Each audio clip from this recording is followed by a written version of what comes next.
Okay, we've got a good showing today.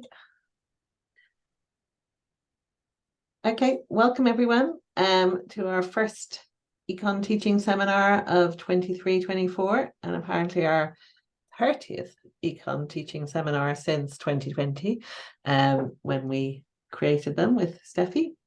My name's Cloda Jenkins. For those who don't know me, I'm an Associate Director of CTaLE.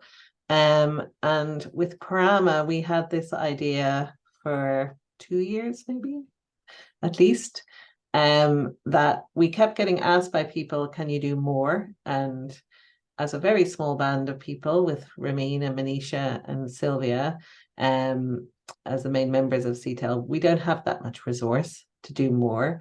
But we realized actually that people really, what they were looking for was ways of connecting with other people, for chats, for research, for find people to co-host events with, do seminars with. So we have decided to launch our Communities of Practice initiative. That's kind of as far as we've got. So the idea is that we want to find out from you guys how you would like communities of practice to work. There's been various ideas floated around, but different communities can do things in different ways. So really we see ourselves as facilitating people coming together. Obviously we have the seminar series, we have working papers, and we have connections with different organizations, so the Royal Economic Society, the EEA, and the Economics Network, the AEA, different places where if people are putting in papers and things, and we can offer advice around those things. Or if a community wants to host a seminar, we're certainly up for that kind of thing. So what we're doing today is in 2 parts. We're going to do a sort of traditional EconTEA seminar for about 40-45 minutes, where we have a panel of speakers and hoping we'll get lots of questions and comments from the room. All these speakers are people that we know have done something quite proactive around creating a community of practice. So hearing about their experience with it. And then in the second half, we're going to set up some breakout rooms. So there are going to be 4 breakout rooms. And Carlos and Liliana and Ramin and I will each be leading one of those rooms. And the purpose of the rooms is to get a group of people who are interested in similar topics to think about how a community of practice on that topic might work. And I'll explain a bit more of them later. So I'm going to kick off the panel discussion by asking each of our speakers, and I'm going to have to get the order right, so let me just find my notes or I'll get in trouble for asking you in the wrong order. So for each of the speakers, we sort of selected them because they had a slightly different take on working with others in a community. So Steffi, do you want to start by explaining who you are and what your experience of working with an amazing community is? Thank you very much, Cloda. So yes, I'm Stefania Fuentes. I'm associate professor at Warwick. Although this is my last term at Warwick, I'm moving to Southampton from January.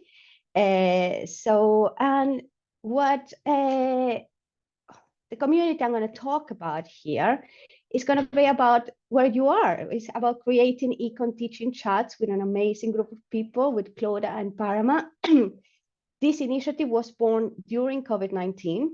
And well, we all know what happened in COVID-19. Shock, everything changed, and everybody has to change our teaching practices almost from one way to another.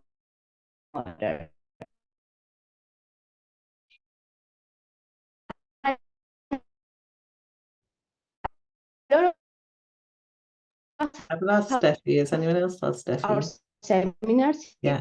is going on within our departments about the improv.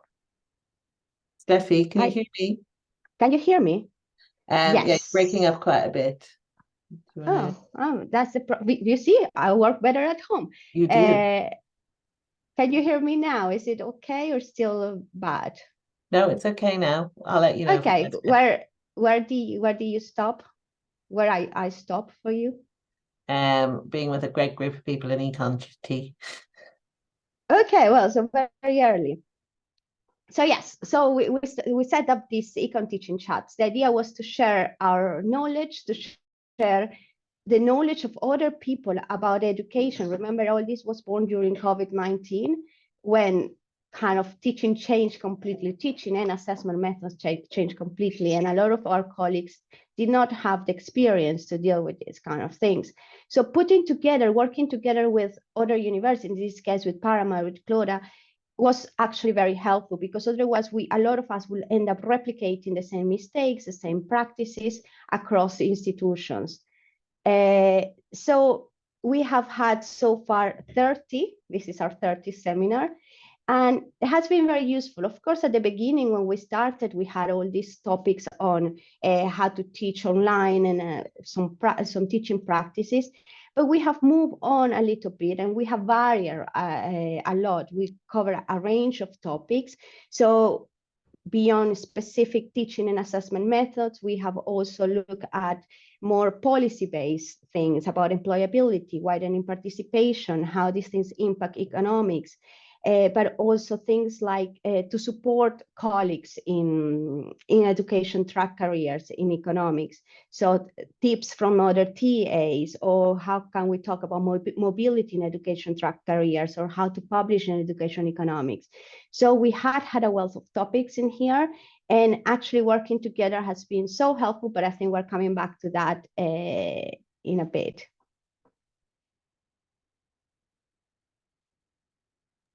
Thank you, Steffi. Going to turn to Doug, who's going to talk about, he's done a lot of research with other people in education. Hey everyone, I'm Doug McKee. I teach economics at Cornell. And I actually have like kind of 3 points I want to make. So the first is that finding community of people teaching economics in your own department can be really hard. I think in some departments that are more research focused, there aren't a lot of people that want to commit a regular amount of time to talking about teaching. And I think in places that have a bigger teaching focus, a lot of times the teaching loads are high enough to where that's people don't want to take that time either. Okay, but there are ways around that. And so one way around that is obviously to go virtual, like what we're doing right now. So it used to be that you would just say, oh, well, there's this great EconTEAching community on Twitter. It's harder to say now. I just heard that people are seeming to move to LinkedIn. I think this right here is an example of a virtual community, and virtual communities are great. They're not the same as physical communities. And so another way to find community is to go outside the discipline. So at Cornell, we have a teaching center. It's been around a very long time. They try to coordinate things. That's pretty helpful. We have a lot of people doing research on education in different disciplines. So we have a discipline-based education and research reading group where we meet every couple of weeks and talk about specific papers. And those conversations, that they often, the first half is about specific paper, and the second half is someone says, hey, as long as we're all here, I'm having this really difficult issue. I don't know how to manage small group activities. It's just not working at all. They're just all complaining that they're doing all the work in their group, and it can't be that every single person in the class is doing all the work for their own group. So that's been pretty great. And then the last point I want to make is another way to build community is through collaboration on research projects. And I want to take this opportunity to talk about something that some colleagues kind of around the world actually are putting together called the Economic Education Network for Experiments, or EENE. So it's EENE. And this is something where we are collaborating to create multi-site studies where we come to consensus on what question we're going to try to answer. We come up with common treatments. Sometimes we randomize that treatment across different sites. Sometimes it's an observational study. A lot of this is aspirational at the moment, but I think over the next year or so, we should be fielding our first studies. And you might be thinking, well, what does collaboration have to do with community?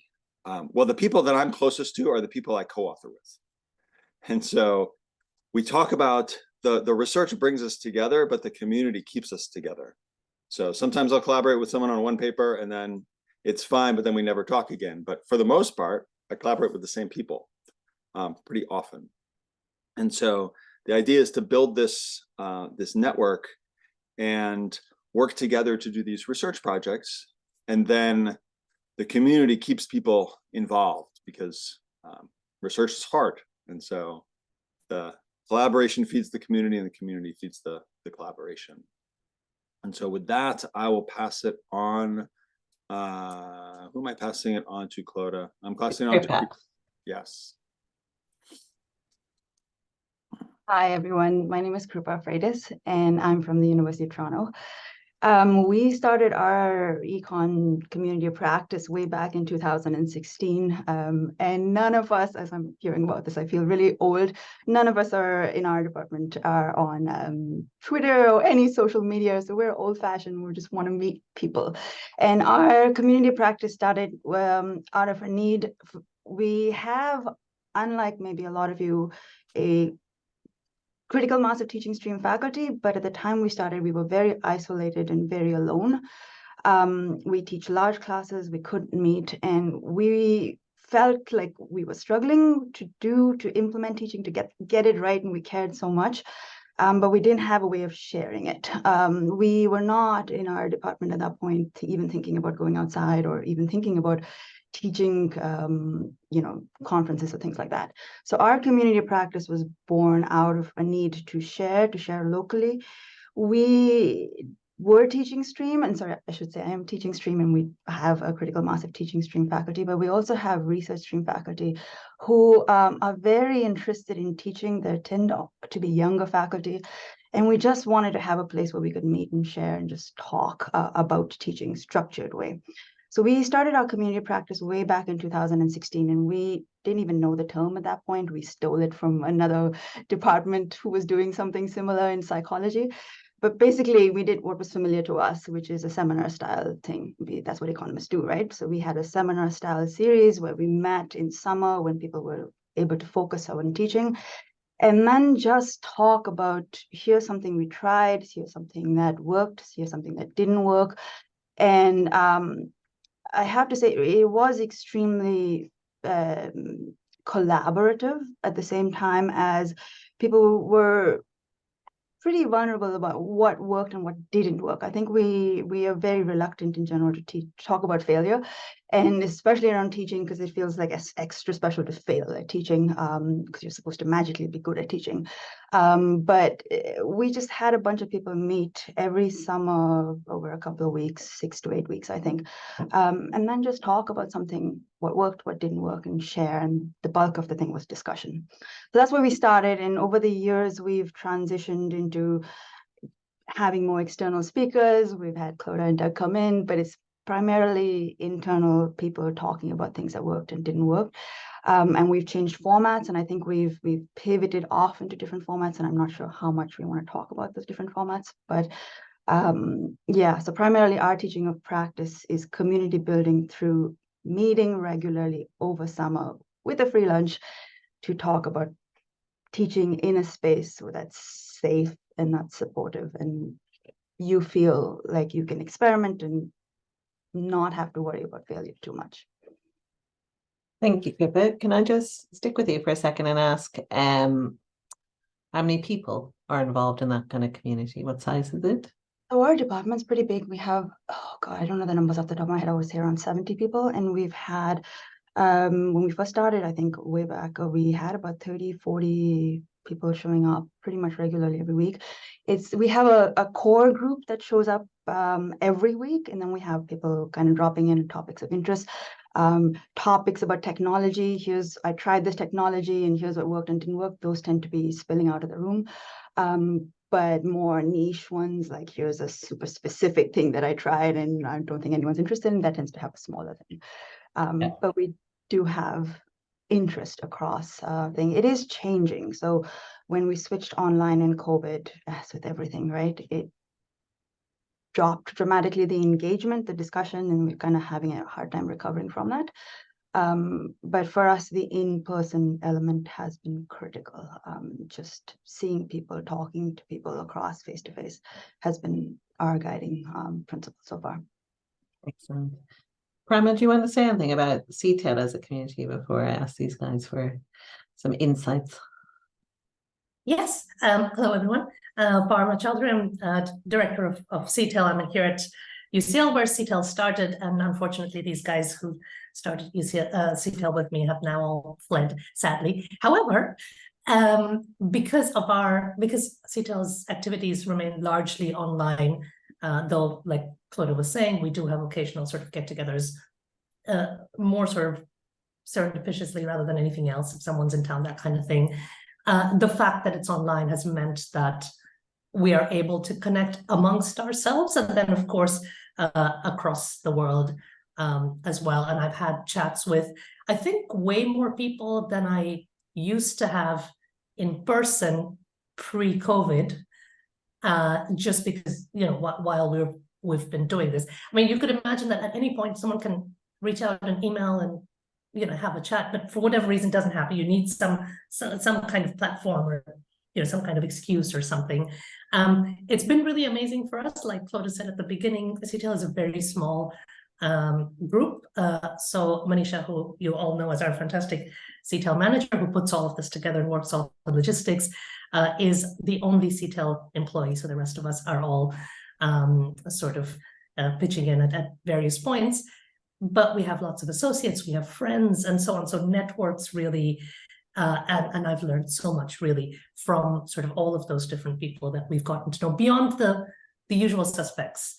So I think there are a few people here, Doug, Steffi, that I knew already in person before sort of, you know, this kind of activity, but it's definitely helped. What we're hoping with these sessions, and the second part of the session today also, is that we can sort of facilitate more of those communities, which don't have to include all of us, obviously, based on people's interests. So we've gotten a lot of feedback over the past year from each of the e-conferences we've had as well, on areas that people are working on, they want to connect with others and so on. So at this point, we felt like we couldn't not do anything on this front anymore. So this is sort of setting that up, and I'm super excited to see what happens next.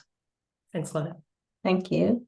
Doug, I'm going to turn to you. You've sort of mentioned already how great it is collaborating with people, but in terms of research, how valuable is it for the quality of the research being able to work with other disciplines or across institutions? That's a great question, Cloda. I'm so glad you asked. I mean, as most of you know, most research in economic education and really in discipline-based education research is based on analysis of experiences in students and interventions at one institution in one classroom. Sometimes it's multiple, a few instructors, sometimes it's a few different academic terms, but for the most part, it's relatively small samples, one institution. And there's only so much, and this work is great. And I've published a lot of it myself, but there's only so much you can learn because there's really, you can think of like 3 weaknesses here. The first is the big one, and that's when you have small samples, you have really imprecise estimates. And so if you can collaborate, not just on the ideas and the writing, but with the data, and have instructors pooling and implementing across several courses, you increase the samples. I mean, right now, a relatively small sample at one institution is enough to tell you that active learning is more effective than teaching a plain vanilla pure lecture. okay? But if you want to know, like, well, what elements of active learning are more effective than others, you need more precision, because the effect sizes are going to be different and smaller, okay? The other piece is generalizability. I can't tell you how many times I've presented a paper and said, see, I found this interesting thing. And someone says, yeah, but your Cornell students, they're different. My students aren't like that. My students, they just would react differently to that innovation. Well, if you're doing the same thing in lots of different places, you can generalize to a much larger set of students. And then the third thing is a lot of innovation. It has different effects in different places and different effects on different kinds of students. And so if you want to know whether team-based learning or a particular kind of another kind of a small group activity works well, you might say, well, is this going to work better for my high-performing students that come in really teched up and tooled up and ready to go, or is it going to lift the bottom of the class? Where is it going to really bite? And that's really important if we want to reduce performance gaps. I mean, we don't want to reduce performance gaps by pushing the top down.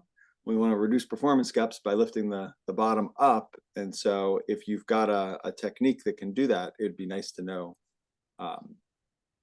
It'd be nice to know that. And that requires large samples, because a lot of times these groups that you're trying to help, you don't have very many of them in one classroom. But if you can pool lots of classrooms, you can actually measure that.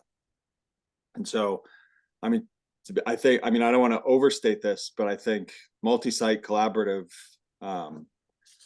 studies have massive potential to like teach us new things about teaching. Excellent, thank you. Kripa, how about you? What's the real value of having your community at Toronto? So I really wanted to second what Doug said about finding what works being so important, and kind of he's focusing on the external validity, translating this across contexts. What we focus on is so much about taking those general principles and adjusting it to our context, which is also important. And they're both, I think, complementary parts of these things, because yes, in general, this is what team-based learning is, or this is what active learning is, but finding what works in your context for your student is so hard and so much of an art. So we've really focused on that aspect of that with our community of practice. And we do have some variation in that. Some of us teach the big first-year courses, some of us teach niche fourth-year courses, and there is kind of an extrapolating beyond your specific scenario in that there is some difference. But it's mostly on tweaking those larger big things that work and that we hope bring the bottom up, but tweaking it to get the details right to make it more effective, which is kind of, I think, where we are harnessing our community power and our sharing in there. So I think that it's very complementary to what Doug's doing, but also noticing that general principles are general, and the devil in the details, especially for us for teaching, is so context specific that it is really worth having a team literally at your disposal to kind of say, this is what I tried, this is what I tried. We've all tried the same things. We've had different results. What could be different? Or we've all tried the same thing and it's worked in the 100 course, but it's not worked in the 400 course. So it's worked in an econometrics course. It's not worked in a micro course. And so that adjustment helps us narrow down further from general principles into identifying the smaller details of what's important. Thank you. Did that answer your question? You did, yeah, really good. And Steffi, what about the value or advantages of, rather than just keeping with Warwick Education Seminars, organizing something with another university? What's been the value of that? Yeah, so it's a lot of second what Doug and Kripa were saying at this stage. And it is important to get the external validity if we are doing research, and to be able to collaborate things. This community here helps you to see what others are doing, for instance. This has been very important. It's almost kind of bridging this from the internal validity that Kripa was talking to the external validity that Douglas was talking before, because in a way we can see what others are doing and perhaps bring it back to our departments, which has been very helpful. Sometimes, no matter how much we can talk within our departments, so our views are so dictated but what we are doing already. So having someone from outside saying, this is what we're doing and this is what worked, and maybe then we adapt it to our realities, has been very helpful. But I think something that perhaps is very important to highlight is that this community allows us to feel less lonely. I don't think we all, we all have the same advantage that Kripa have to have 30 people interested in the same topics and therefore meeting regularly every week. And I think having this group has been so valuable, at least for me, to discuss these topics. And I say I have a lot of friends, of course, in my department, don't get me wrong, but sometimes you want to talk very specific things about teaching, whether you want to move into doing more research or whether you want to practice some new things and all these kind of things. Having this community in which you can share your ideas and find people that perhaps are doing something similar has been very important. You feel less lonely, you feel less like it's only you. The other thing that really, and I think that's perhaps part of the second part of this this seminar today, is that allows to increase your own impact in a way. So a lot of what we notice, there is a lot of people doing excellent job in their institutions, but sometimes it remains within the institutions. And so when we are like brainstorming with Parma, with Cloda, say, who should we invite? Oh, by the way, I heard this person is doing this amazing work in their institutions. And so kind of give kind of voice and learn from what they are doing has really helped some people to increase their impact, not just within their institution, but outside their institution. I think that's very, very important. So I think those are the main aspects. Of course, there are many more. I make many friends and get to know many people, get more invitations, etc. But yeah, I think as well, just, you know, the way I think about CTaLE, and obviously we work with Doug on the conference and we work with Steffi on the seminars, that every individual sort of has their own mini network. So between us, between Parma, Steffi and I, coming up with people to give seminars, it's just a much wider group than if it was just me in one institution, and same with the conference that we get. So, you know, it's just literally two heads better than one often. But being critical friends is quite important as well. So I think, you know, sometimes we kind of question whether one person's idea, you know, is this the best time?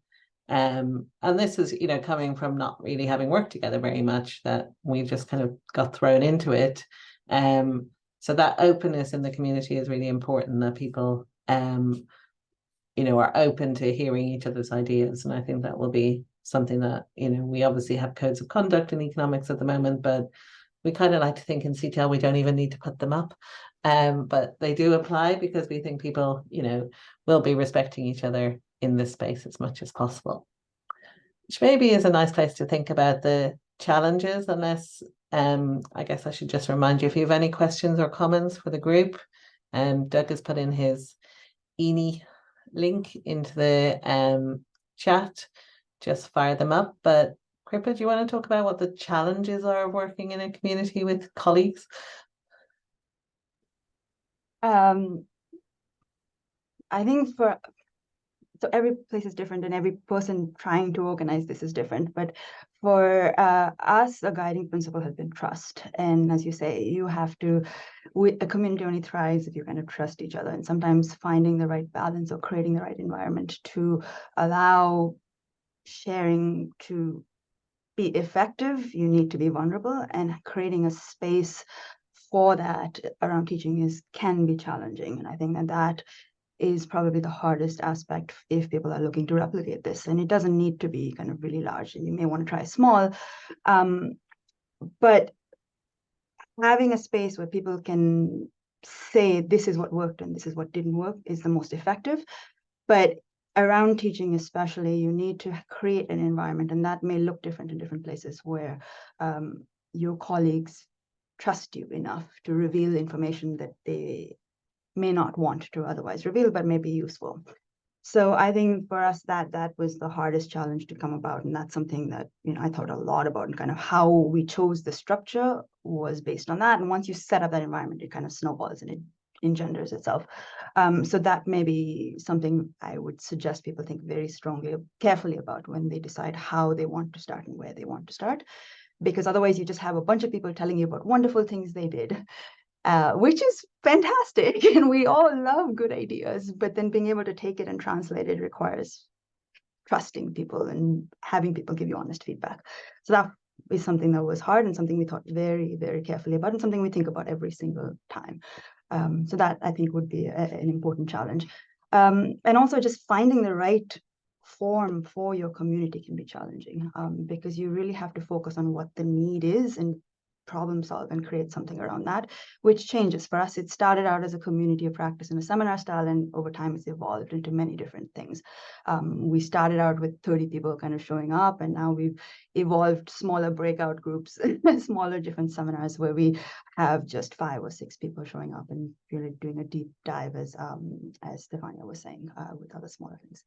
But yeah, those would be things that I would say would be the biggest challenges, but they are surmountable, and they are, you can deal with them if you just make sure you focus on them right at the start. Steffi, how about you? What are the challenges of working with other people? So I love what Kripa say, working with other people always kind of, one thing is very practical in a way. Let's talk about timetables. And people will have different timetables, and the higher up you get into your positions, of course, more difficult it becomes to arrange things. But it means that you need to have a lot of flexibility. And in a way, this challenge, if we want to see the positive aspect, is learn you to work with these timetables, learn you to work with different people. And I know myself, I'm a person that says, I want it and I want it now, usually. But working with people outside my institution it simply shows me, no, this is going to be done within this time frame, and you have to wait, because I cannot knock people's door, especially given that you are not in my building. I cannot knock your door and say, oh, I sent you an email. Do you have time to chat about this or something like that? So working with timetables, working with other institutions as well.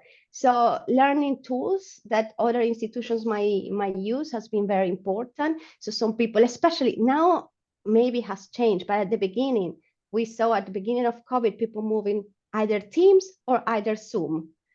And there were some of us have to navigate both of them. And I'm pretty sure that in the future, there are going to be similar challenges in working with different tools that you have to adapt. And working with different personalities. At some point, you have to realize that if you are working with friends, it's not necessarily always going to be like friendly in a way. So there are moments in which we might disagree as friends, and dealing with these moments, I think, can be difficult. If you are not working with friends, as people that perhaps you just met, is trying to understand people, especially when we are working over mostly online. Sometimes you miss the personal contact. I kind of for me, it's easier to read people if I meet it in person than if you meet it only online. And I still learn to read people and wait for your time and be very patient with people, because we all think in different ways. I think that can be challenging, but I think it's doable and teach you a lot of things. By the way, I have no problems working with Cloda and Parama. I love them both, and they have taught me so much. But I think in general, if I have to think about challenges for this type of work, these are the things that I can think of. Thank you. Doug, I'm going to ask you about challenges, but also sort of linked. There's a question in the chat about how you set something up. So if you're looking for people to work on a project with, or they come to you, and also how you sort of keep everyone active, which I guess is one of the challenges on a research project, is keeping the momentum going. The first thing I want to do is just kind of follow up on something that Steffi said, which is working with Parama and Cloda. I mean, they're friends and they're pretty easygoing, but sometimes we just get into knockdown screaming fight. No, that's they couldn't be more reasonable, and like sometimes you just mesh with people and it's really great, but not everyone you work with is like that, and so you have to You have to learn to deal with other kinds of people too. Now, I think that you could divide up the challenges to kind of having a community of practice into two discrete groups. There are the ones where there are the challenges for getting it started, and then there are the challenges for keeping it going. The challenges for getting it started, I find really exciting and interesting. And I mean, I'm one of those people, I'm way better at starting papers than finishing papers. And so having the idea and coming up with a list of people that might be interested and having a launch meeting and then like setting up the first few things, I think that's the easy part. I'm not saying it's easy at all, but it's easier than keeping it going, because keeping it going involves coming up with new ideas and new reasons to get together and talk. And it's true that things are always coming up in our teaching that we want to talk about, but things are always coming up in our teaching that are distracting and pulling us away from any sort of teaching community of practice. I mean, we have our school's drop deadline was yesterday, and I had like 5 students that all needed to have like one-on-one conversations with me about whether or not they're going to drop the class. Like, do you address like the crises in the moment, or are you working toward this kind of long-term thing? It's a trade-off. And so you have to keep these things fresh with new ideas, have to have like new things that like, okay, we're going to talk about this next time.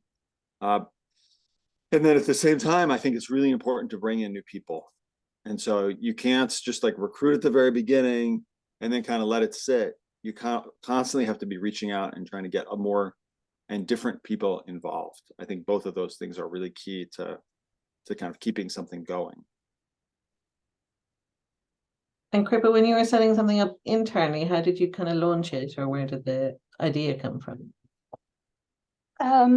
So for us, setting up, so first of all, I absolutely agree with Doug that we need to have new ideas coming in and new things. And one of the things we did initially is we started out just with us, and very quickly we realized we needed to have external people come in for fresh ideas into our pool. But for us, the startup costs were actually higher because it was so new to have this space around teaching, which nobody really wanted to reveal. And so kind of setting it up and choosing and getting people to come and talk, and everyone telling us, no, I'm not an expert. I'm not a teaching expert, right? Because when you go for a research seminar, you're an expert. And now we're telling you, come and talk to us about your teaching. And nobody wanted to do it. Apart from us, because we think we're doing this, but like nobody wanted to do it, right? And we had people say, I'm not an expert. And we said, literally, I want you to take your assignment, bring your assignment instructions to us. Tell us what worked, what didn't work, what happened, and what happened when you did this, and what did you try, and what did you change in response? Once we framed it as that, as saying, we don't want you to be an expert. We just want to use you as an example to kickstart a discussion, and you can benefit from sharing and getting feedback. We had a lot more take up, and then that is when we were able to get started. But for us, the startup costs were higher. Keeping it going initially was easy because once you start and you've got a lot of people wanting to share, but then eventually we needed new ideas, new thoughts, everyone was kind of exhausted all of the best practices locally. So that's when we started looking for external speakers. We've also now tried to bring in pedagogical research, which we did not do before through book clubs. We started a book club, but that's, again, much smaller group, but, bringing in fresh ideas from outside, but at the same time, our guiding force has always been devil is in the details. So how do we take those big ideas and put them down? But yes, for us, startup costs were high. Momentum initially was easy to sustain, but now we're having to work much harder to keep the momentum going and figure out how needs are changing and how best to address them. But can I just check, how do you find people to work with? Do they just, I mean, obviously you're saying you work with the same people quite a bit, but in the beginning, in the first cross-institutional project, how did that come about? Sorry. Oh, I'm sorry. Who was that question? For Doug, for you. Oh, okay, so the first cross-institutional project was with people that were at my institution and had left and gone to other institutions. So that helps a lot. Second is the big conferences. So C-Tree is not the only big conference, but you meet people there, and you go to a session and you say, wow, I really liked your paper on this. That's where I met Irene Foster from George Washington. So she was really interested in math skills and how important they were for success in economics. George Orlov and I were also interested in the same thing. We were both developing tests. And so that kind of started a stream of research that we did together. And then I think one of the big ideas behind ENI is we can collaborate with people that don't necessarily have the resources to kind of do their own full-fledged research study. We want their ideas, and we want we want them to participate, but you don't need to contribute anything except the students in your classes and a willingness to kind of participate in the process. And so what ENI does is it really lowers the bar for getting started in research. Yeah. So that's Thank you. So I think we're going to move to our breakout rooms in a second, and I thought I'd probably just explain a little bit. So the purpose of the breakout rooms is kind of twofold. We have 5 different breakout rooms, and you can select which one you want to go into. So we have one on AI and in the classroom, so how you might use AI teaching. Another one on AI and assessment, which can both be how you want to use it or how you don't want it to be used. We have one on group work. We have one on ENI, which if you want to talk to Doug about that, you can go into that room. And then we have one that is just called any other thing. If you have another idea of a community that you would like to be involved with. So when we open the breakout rooms, you'll be able to select into them. Each room has a lead who's really just there to help the conversation get started and to feed back to everyone at the end. And what we're really looking for obviously, you could all spend 20-25 minutes talking about the topic, and I'm happy for you to do that if that's what you want to do. But really what we're looking for are people to think about, if we were to meet again, how might we want to create some kind of community or communities?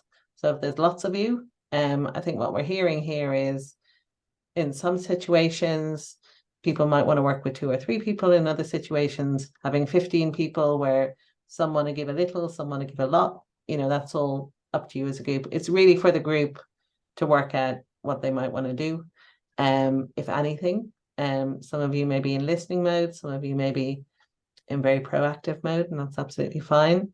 And after you've had those discussions, we will ask Carlos, Liliana, Ramin, Doug, and I to feed back on where the conversation's going. So we're going to give you about 25 minutes, and that will give us some time at the end to discuss what you've come up with, and then I can close by explaining to you sort of next steps for the CTaLE initiative. Before we do that, can we say thank you to Kripa and Doug and Steffi for sharing their amazing journeys with us, all of whom are great people to be in a community with.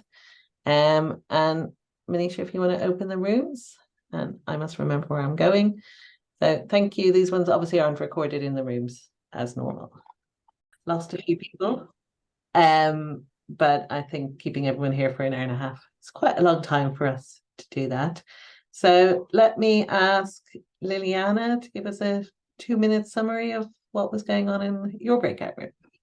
Yes, I think the first thing is to identify a few themes, which is about using AI in teaching and learning, and some of the concerns or some of the areas which can be further exploited. So the first thing is a commonality is that we are encountering at the moment two factors. On one hand, it is us as staff, which need to understand the panoply of different tools that are out there and what they can be used for.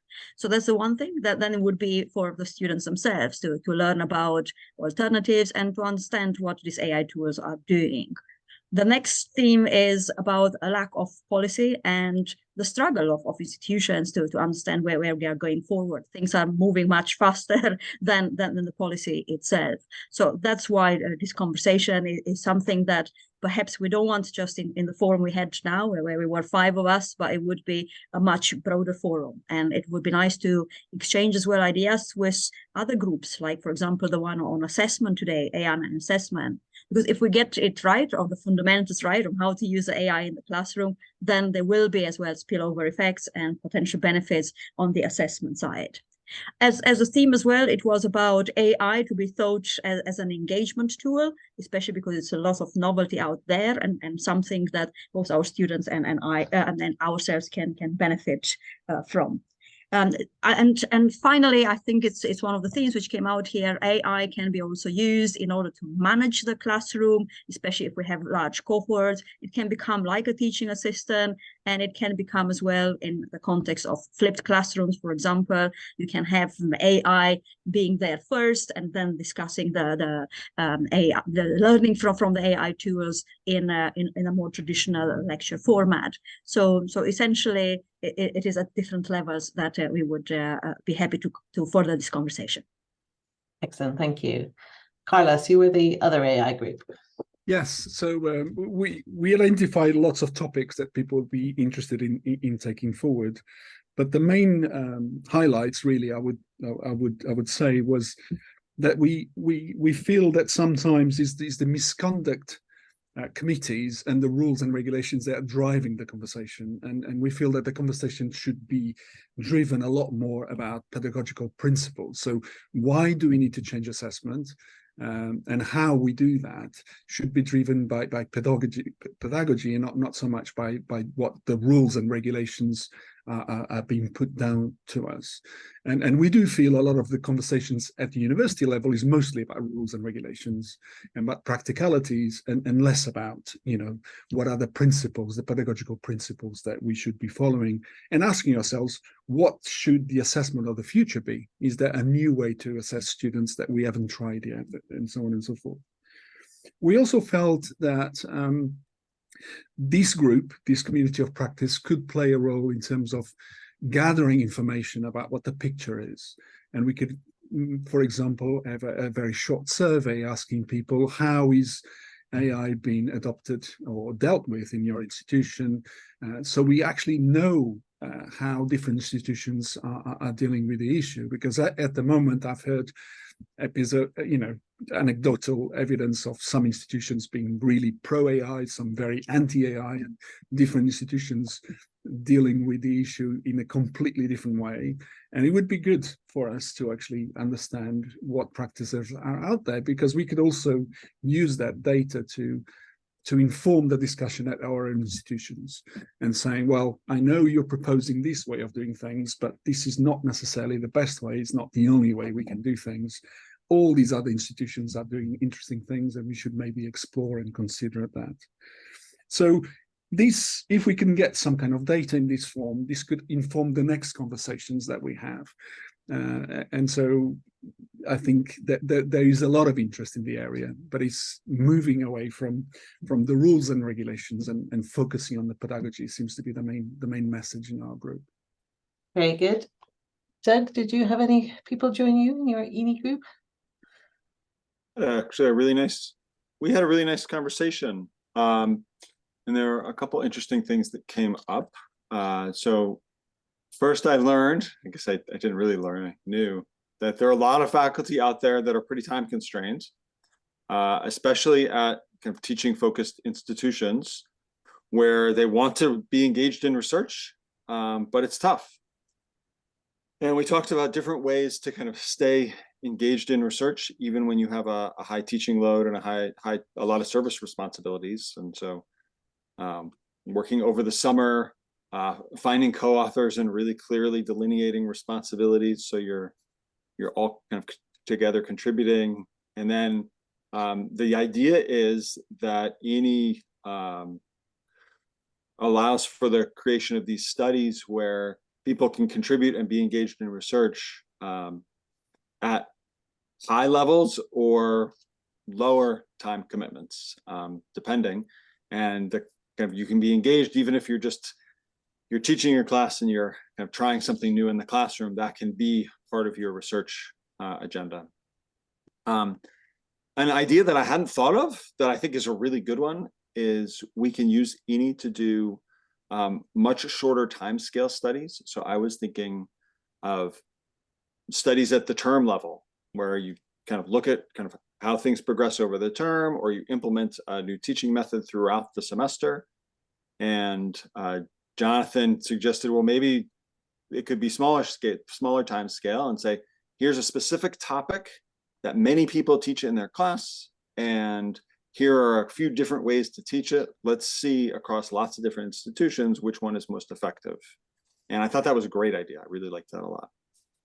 And then we talked about how members that have ideas can pose them, and they can be full-fledged ENI studies, or just, hey, I'm looking for some collaborators on this idea, and they can kind of identify specific kinds of people they want to kind of push this message out to, and say, intermediate micro instructors at community colleges.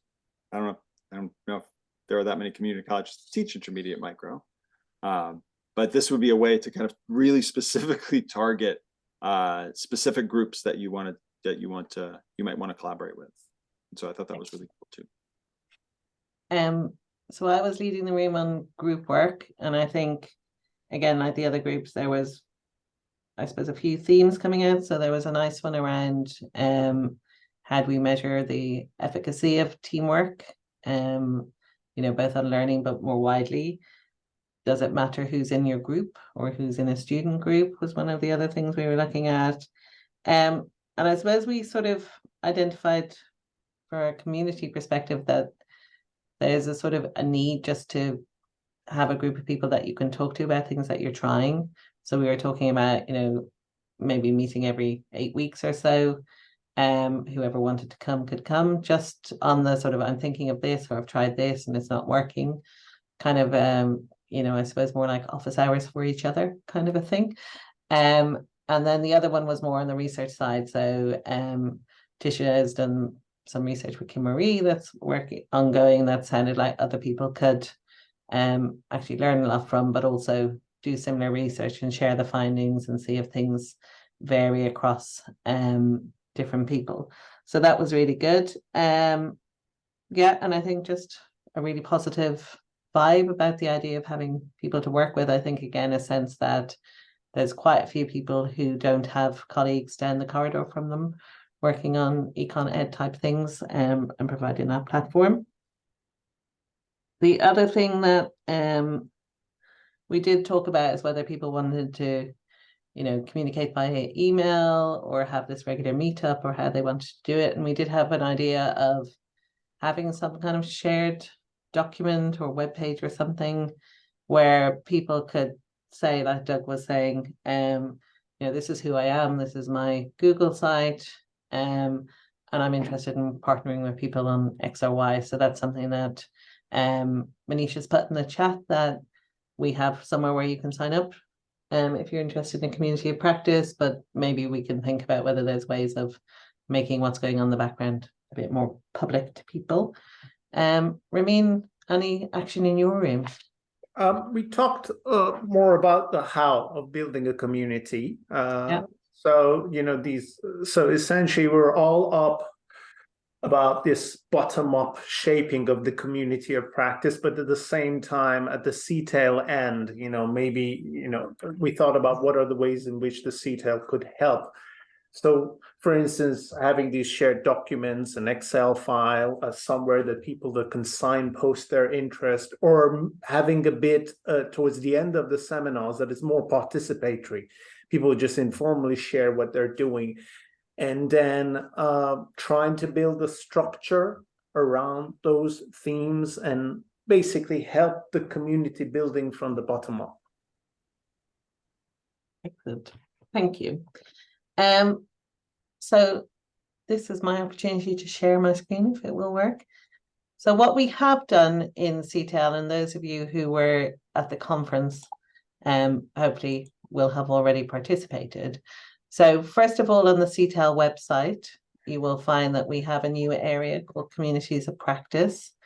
So this just includes some of the blurb from today's session. but also gives you the opportunity to sign up for our discussion board, which is a EconEd discussion board. And we will also then think about whether we share these other documents in other places on here. Manish already shared a link for if you want to actually join one of the communities that we had today, or if you have an idea for another one, then you can post it in the link that Manish shared.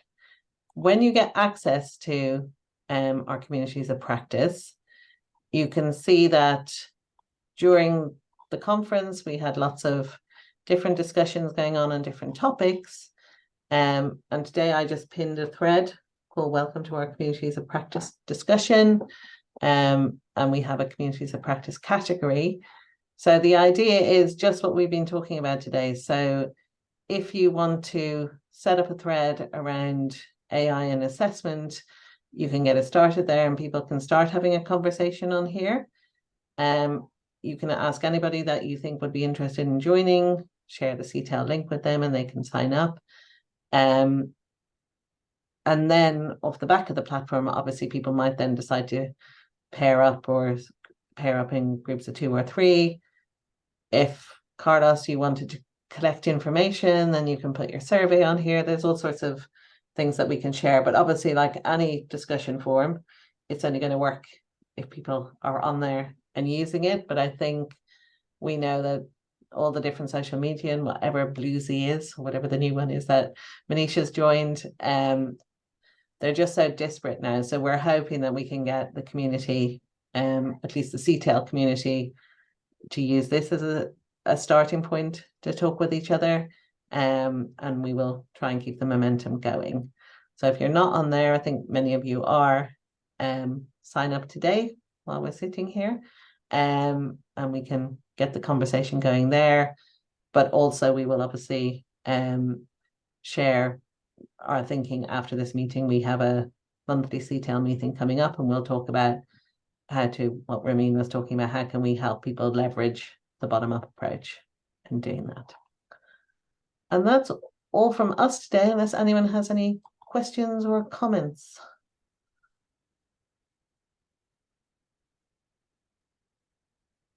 Sorry, could I just to follow up on the how part that Ramin raised, and to follow up on your question about team teaching Cloda. Instead of having a meeting every 8 weeks, it may be better to kind of do it condensed and to have an external structure. So something that's worked really well for us. So for example, when we were considering flipped classrooms, it was all new for us. We were all over the board. We didn't know when to meet, and we're like, let's meet to talk about it. Having something external to structure it was really useful. So we used the form of a book club. We would read a chapter, but ostensibly, even if we had nothing to discuss, we would come in to read a chapter of the book, and that would naturally evolve into a discussion about flipped classrooms, because that's what we were teaching about. And that structure was really useful for us. Like it made the sessions extremely productive and focused. So a meeting time is not enough, and 8 weeks in our experience has been too wide a gap. It needs to be a shorter time period, once a week, while you're thinking about it. So summer may be better, especially for something like team teaching or something like that. But like an open-ended thing is hard. Now it's hard with different time zones, but having an external structure would strongly be my recommendation. Something to make it really productive.